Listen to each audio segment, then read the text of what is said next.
രഞ്ജിത്തേട്ടൻ്റെ പറയുമ്പോൾ സിനിമകളിൽ പറഞ്ഞു, അപ്പോൾ നമുക്ക് എടുത്തു നോക്കുമ്പോൾ എല്ലാ സിനിമകളിലും ഒരു സോഷ്യൽ മെസ്സേജ് കൊടുക്കുന്നുണ്ട്, പാസഞ്ചേഴ്സ് ആയാലും പ്രേതമായാലും ഒക്കെ.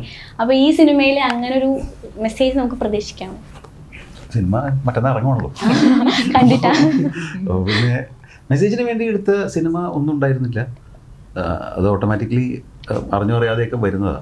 ഞാൻ പലപ്പോഴും മെസ്സേജുകൾ ഉൾപ്പെടുത്താറുള്ളത് അതിന് കൂടുതൽ കമേഴ്ഷ്യൽ ആകാൻ വേണ്ടിയിട്ടാണ്. ഇപ്പോൾ പുണ്യാളനിൽ ഹർത്താൽ എന്ന് പറയുന്ന സാധനം എടുക്കുന്നത് that makes it more commercial.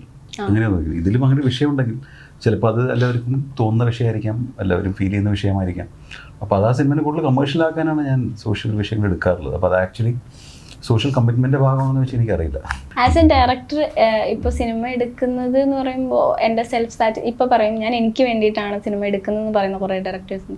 ഞാൻ ഓഡിയൻസ് അങ്ങനെ പറയുന്നു അല്ല, ഞാൻ ഇങ്ങനെയാണ്, മീൻസ് സന്തോഷത്തിന് വേണ്ടിയിട്ടാണ് സിനിമ എടുക്കുക എന്ന് പറയുന്നത്.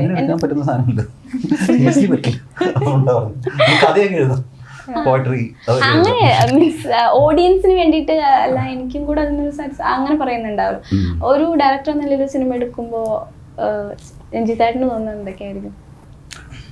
ഫസ്റ്റ് തിങ്, ഇത് നമ്മളൊരു കമേഴ്ഷ്യൽ പ്രൊഡക്റ്റ്, നമ്മളൊരു മാർക്കറ്റിൽ ഇറക്കാണ് ഈ സാധനം. അപ്പോൾ അതവിടെ ചിലവാകാത്തൊരു സാധനം ഇറക്കിയിട്ട് കാര്യമില്ല. അപ്പോൾ അവിടെ ചിലവാകുമെന്ന് നമുക്കറിയില്ല, പക്ഷേ ചിലവാകാൻ പൊട്ടൻഷ്യൽ ഉണ്ടാവണം.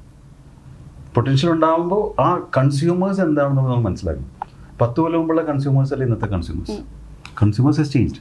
ഇപ്പോൾ നമ്മളൊരു സോപ്പ് ഉണ്ടാക്കുമ്പോൾ ആ സോപ്പ് 10 കൊല്ലം മുമ്പത്തെ സോപ്പല്ലല്ലോ നമ്മളിപ്പോൾ തേക്കുന്നത്. അപ്പോൾ they have redefined the process. അപ്പം സിനിമേൻ്റെ നമ്മൾ അപ്ഡേറ്റ് ചെയ്തുകൊണ്ടിരിക്കാൻ നമുക്ക് പറ്റിയാൽ മാത്രമേ പിടിച്ചേക്കാൻ പറ്റുള്ളൂ. എക്സ്ട്രീംലി കോമ്പറ്റേറ്റീവ് ഫീൽഡാണ്. അപ്പം ഇപ്പോൾ കൺസ്യൂമേഴ്സിന് വേണ്ട ഒരു കഥ ഇതായിരിക്കും എന്നുള്ളൊരു ഹോപ്പിൽ ഇപ്പോൾ അങ്ങനത്തെ ഒരു സിനിമ വരുന്നില്ല എന്ന് നമുക്ക് അറിയാൻ പറ്റും. ബിക്കോസ് മറ്റ് സിനിമകൾ എന്താണെന്നൊക്കെ നോക്കുമ്പോൾ ഈ ജോണർ ഇസ് ഫ്രഷ് എന്നറിയാൻ പറ്റും. അപ്പോൾ ഇതൊക്കെ ഒരു കാൽക്കുലേഷനാണ്. ഇപ്പോൾ more than art, it is for me it is more comers. അപ്പോൾ നമ്മൾ മഹിമയിലേക്ക് വരുമ്പോൾ മലയാളത്തിലെ കാര്യസ്ഥേനം സ്റ്റാർട്ട് ചെയ്തു, ഒരു ഓൺ ആൻഡ് ഓഫ് ജേർണി ആയിരുന്നു. മലയാളത്തിലെ ഒരു കാര്യസ്ഥേനു ശേഷം തമിഴിലേക്ക് പോയി, പിന്നെ ജസ്റ്റ് ഒരു കംബാക്ക് എന്ന് പറയുമ്പോൾ മാസ്റ്റർ പീസ് മധുരരാജ. പക്ഷെ ഇപ്പോ ഈ നടക്കുന്ന ഒരു ഫേസ് ഉണ്ടല്ലോ, ഇറ്റ്സ് യുവർ ഡ്രീം ഒരു ടൈമാണ്. സോ ആദ്യത്തിന് ശേഷം ഉള്ള script selection was very careful ആയിരുന്നു, ഐ ഗെസ്. അല്ല, അങ്ങനെയല്ല. എനിക്ക് RDXന് ശേഷം സിനിമകൾ വന്നു തുടങ്ങി മലയാളത്തിൽ, ടു ബി ഓണസ്റ്റ്. അതാണ് സത്യം. കാരണം RDX റിലീസാവുന്നതിന് മുന്നേ വരെ എനിക്കങ്ങനെ ചൂസ് ചെയ്യാൻ മാത്രം എനിക്ക് സ്ക്രിപ്റ്റ്സ് വരാറില്ലായിരുന്നു. തമിഴിൽ എനിക്ക് ആ ഒരു ലിബർട്ടി ഉണ്ടായിരുന്നു. എനിക്ക് വരുന്ന സ്ക്രിപ്റ്റ്സിൽ എനിക്ക് ഇഷ്ടമുള്ളത് ചൂസ് ചെയ്യാനുള്ള ലിബർട്ടി ഉണ്ടായിരുന്നു. പക്ഷെ മലയാളത്തിൽ എനിക്കില്ലായിരുന്നു. എനിക്ക് തോന്നുന്നു RDX തന്നെയാണ് ആദ്യത്തെ ഒരു ഫുൾ ഫ്ലെഡ്ജ്ഡ് ആയ ഒരു ഹീറോയിൻ റോൾ തന്നെ എനിക്ക് ആദ്യമായിട്ട് വരുന്നത് തന്നെ RDX ആണ്. അപ്പം അതിന് ശേഷമാണ് എനിക്ക് ആ ലിബർട്ടി വന്നു തുടങ്ങിയത്. അപ്പം RDX കഴിഞ്ഞപ്പം എനിക്ക് അടുത്തതായി ഞാൻ ചെയ്യുന്ന സിനിമ നല്ലൊരു സിനിമയായിരിക്കണം എന്നൊരു ആഗ്രഹം ഉണ്ടായിരുന്നു. പ്രഷർ എന്ന് പറയാൻ പറ്റില്ല, പക്ഷേ ബിക്കോസ് നമ്മൾ അടുത്തടുത്ത് ചെയ്യുന്ന സിനിമയാണല്ലോ നമ്മുടെ കരിയർ ഡിസൈഡ് ചെയ്യുന്നത്. അപ്പം അത് അതെ, അപ്പം അങ്ങനെ ഒരു സബ്ജക്റ്റ് ചെയ്യണം. പിന്നെ വേറൊരു കാര്യം ഉണ്ടായിരുന്നത് എന്താണെന്ന് വെച്ചാൽ RDXൽ എനിക്ക് ഞാൻ ചെയ്ത ക്യാരക്ടർ എന്ന് പറഞ്ഞാൽ ഭയങ്കര യങ് ആയ ക്യൂട്ടായ അങ്ങനെ ഒരു ക്യാരക്ടറാണ്. അപ്പം ഇനിയും അടുത്ത സിനിമയും അതേപോലെ തന്നെ ചെയ്ത് കഴിഞ്ഞാൽ അതൊരു ടൈപ്പ് കാസ്റ്റ് ആവുമോ എന്നുള്ളൊരു കാര്യം കൂടെ മൈൻഡിലുണ്ടായിരുന്നു. അപ്പോൾ ആ സമയത്താണ് എന്നോട് ഈ സബ്ജക്റ്റും ഈ ക്യാരക്ടറും രഞ്ജിത്ത് സാർ പറയുന്നത്. അപ്പം ഞാൻ പല ഇൻ്റർവ്യൂസിലും പറഞ്ഞിട്ടുണ്ട്, ഈ സിനിമ ഞാൻ ചെയ്തില്ലായിരുന്നെങ്കിൽ കൂടിയും ഈ സിനിമ റിലീസാകുമ്പോൾ ഞാൻ ആദ്യത്തെ ദിവസം പോയി കാണുമായിരുന്നു. കാരണം എനിക്കിൻ്റെ കഥ അറിയാവുന്നതുകൊണ്ട്.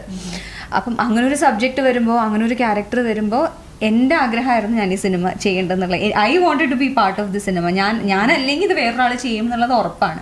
കാരണം ഇങ്ങനെ ഒരു ക്യാരക്ടർ ഞാൻ വേണ്ടാന്ന്, അല്ലെങ്കിൽ ഞാൻ മിസ് ചെയ്യുവാണെങ്കിൽ എന്നെക്കാളും ടാലൻറ്റഡ് ആയ അല്ലെങ്കിൽ എസ്റ്റാബ്ലിഷ്ഡ് ആയ വേറൊരാൾ തന്നെ ഈ ക്യാരക്ടർ ചെയ്യും എന്നുള്ളത് ഉറപ്പായ ഒരു കാര്യമാണ്.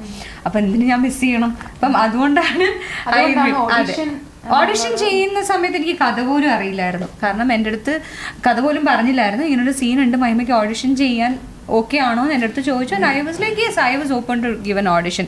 കാരണം എന്താണെന്ന് വെച്ചാൽ അതും പാർട്ട് ഓഫ് എൻ്റെ ജോലിയാണ്. അപ്പം നമ്മുടെ ഡയറക്ടറിനെ അല്ലെങ്കിൽ നമ്മുടെ പ്രൊഡ്യൂസറിനെ നമ്മൾ പെർഫോമൻസ് വൈസ് നമ്മൾ കൺവിൻസ് ചെയ്യുക എന്നുള്ളത് അതെൻ്റെ ജോലിയുടെ ഭാഗമാണ്. കാരണം എന്നാലേ എനിക്കും ആ ഒരു സമാധാനത്തോടെയും ആ ഒരു കോൺഫിഡൻസോടെയും എനിക്ക് സിനിമ ചെയ്യാൻ പറ്റുള്ളൂ.